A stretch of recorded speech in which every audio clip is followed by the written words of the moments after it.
আমার সামনে আরেকটা মেয়েকে জিজ্ঞেস করছো সে ম্যারেড কিনা? কোর্ট খুললে আমি তোমার এগেইনস্টে ডিভোর্স ফাইল করব, এটা আমি বলে দিচ্ছি তোমাকে। আমি যা করেছি জ্বালায় পুরে করেছি। আমি তো তোমাকে জ্বালাচ্ছি পড়াচ্ছি বলো, সেই জন্য তো তুমি যাচ্ছ আমার বিয়ের টোপর পড়তে। একটা কথা জেনে রাখবে, তুমি একদিক থেকে টোপর কিনতে যাবে, আমি আরেক দিক থেকে মরার খাট কিনবো। না না, তোমাকে মরার খাট কিনতে হবে না, আমি তোমাকে সোনার পালঙ্ক কিনে দেবো, শুধু আমার সাসপেনশনটা উঠতে দাও। আরে গার্গীকে আমি যা জিজ্ঞাসা করেছি কিচ্ছু আমার জন্য জিজ্ঞাসা করিনি, সব স্যারের জন্য। স্যার বলেছেন গার্গীর সম্পর্কে সমস্ত ইনফরমেশন দিতে। কে স্যার? কে স্যার? আরে আহির বাবু। আরে উনি তো আমাদের নতুন বড় বাবু। আহির বাবু? হ্যাঁ, তুমি কিন্তু এটা আবার কোনো ভাইরাল করে দিও না। হ্যাঁ, স্যার কিন্তু কাউকে বলতে না করেছেন। আর শোনো, গার্গী সম্বন্ধে যত ইনফরমেশন তত আমার সাসপেনশনের মেয়াদ কমে আসবে, তাই বলছি তুমিও উঠে পড়ে লাগো, চলো জুটিতে লুটি। হ্যাঁ গো, কাল সকাল থেকে আমিও তোমার সঙ্গে তাহলে লেগে পড়বো।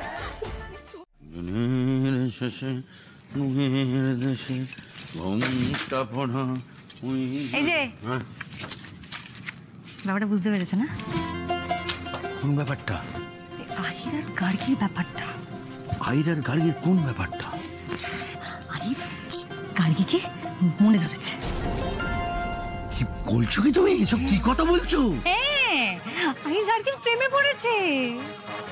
শোনো না, আমি না ভেবেছি কি যে ওই যে ঠাকুর দেখতে যাওয়ার যে ভিআইপি পাস দুটো আছে ওগুলো না ওদেরকে দিয়ে দেবো। ঠাকুর দেখতে যাবে, দুজন একটু কাছাকাছি আসবে। তুমি এসব করতে যেও না পূর্ণা। তুমি কার সঙ্গে কাকে জুড়ে দিচ্ছ? এ তো মহা প্রলয় হবে, অনর্থ হয়ে যাবে, পৃথিবীর অস্তিত্ব লোপ পাবে। তোমার কিছু মনে থাকে না, দক্ষরাজ মহাদেবকে অপমান করেছিল বলে পৃথিবী প্রলয় হয়ে গিয়েছিল, আবার সেই সিচুয়েশন হচ্ছে। এটা মা দুর্গার সঙ্গে এটা আবার শুরু করলে তুমি। হ্যাঁ, আবার শুরু করলে। আমি গার্গী আর আহিরের বিয়ের ঘটকালি করব। এই অনৈতিক অধার্মিক কাজ আমি তোমায় করতে দেব না। তুমি করতে দেওয়ার কে? কালকে দেখা যাবে। সরে যাও, আমাকে ঘুমোতে দাও। আসলটাই ভুলে গেল। দুর্গা নামটা করো। ওটা তুমি করো। আমি করব। সব নাশ হয়ে যাচ্ছে। হায় ভগবান! কি হলো ভগবান দাস, তোমাকে এত অস্থির লাগছে?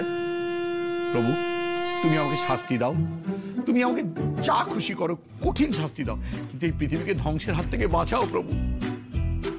পৃথিবী ধ্বংস হয়ে যাবে এমন কোনো বার্তা তো আমিই দিইনি।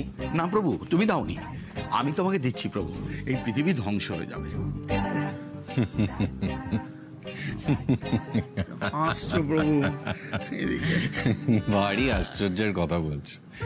পৃথিবী যে সৃষ্টি করেছে তাকে তুমি দিচ্ছ পৃথিবী ধ্বংসের বার্তা। পুরাকালে রাক্ষস কুল এমন চিন্তা ভাবনা করত, পরিকল্পনাও করত, কিন্তু তারা সফল হয়নি। তারা সকলে আজ বিলুপ্ত। সকলে বিলুপ্ত নয়, দু এক পিস থেকে গেছে প্রভু।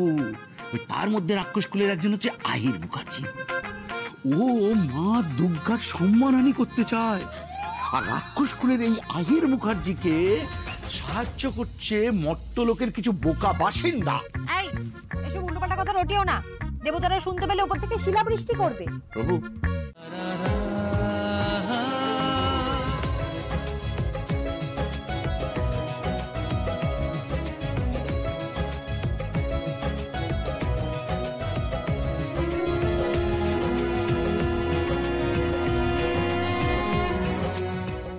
ओम आयुर्देहि यशो देहि भाग्यं भगवती देहि मे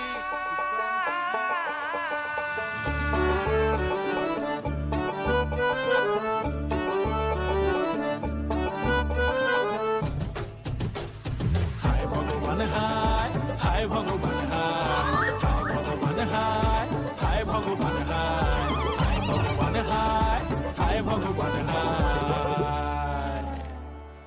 শ্রীমান ভগবান দাসের কি হবে উপায়? হায় ভগবান হায়, হায় ভগবান শ্রীমান ভগবান দাস, শ্রীমান ভগবান দাস, শ্রীমান ভগবান দাস, শ্রীমান ভগবান দাস।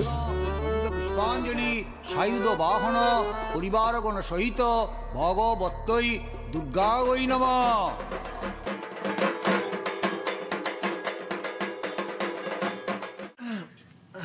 বলছি আপনাদের কাছে একটু খাবার জল হবে একটু? গাড়িয়ে একটু জল দেবে? কোথায়? এই যে এই যে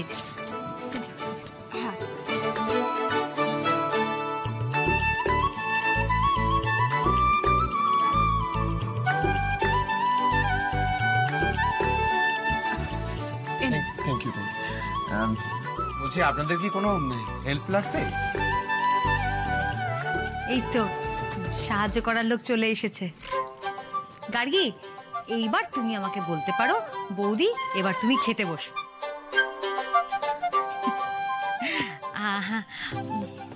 আসলে সারা বছর তো রান্না করি আর সবাইকে খেতে দিই, আজকের দিনটা সুযোগ পেয়েছি একবারে পায়ের উপর পা তুলে বসে খাওয়ার। ভাই এক্ষুনি এই গার্গী বলছিল ও না সবাইকে খেতে দিতে চায়, ওর খুব ইচ্ছে। তো এই এত বড় দায়িত্বটা না আমি ওর ওপরে একা ছাড়তে পারছি না। তুমি যদি একটু ওর পার্টনার হও তাহলে কিন্তু খুব সুবিধা হবে ওর। আর আমি বরং ওই দিকটা একটু গোছাগাছি করতে থাকি, আমি সবকিছু পরিষ্কার টরিষ্কার করছি। হ্যাঁ, তোমরা এসো। গার্গী, এই যে এটা বন্ধ করে দিচ্ছি। হ্যাঁ বলছি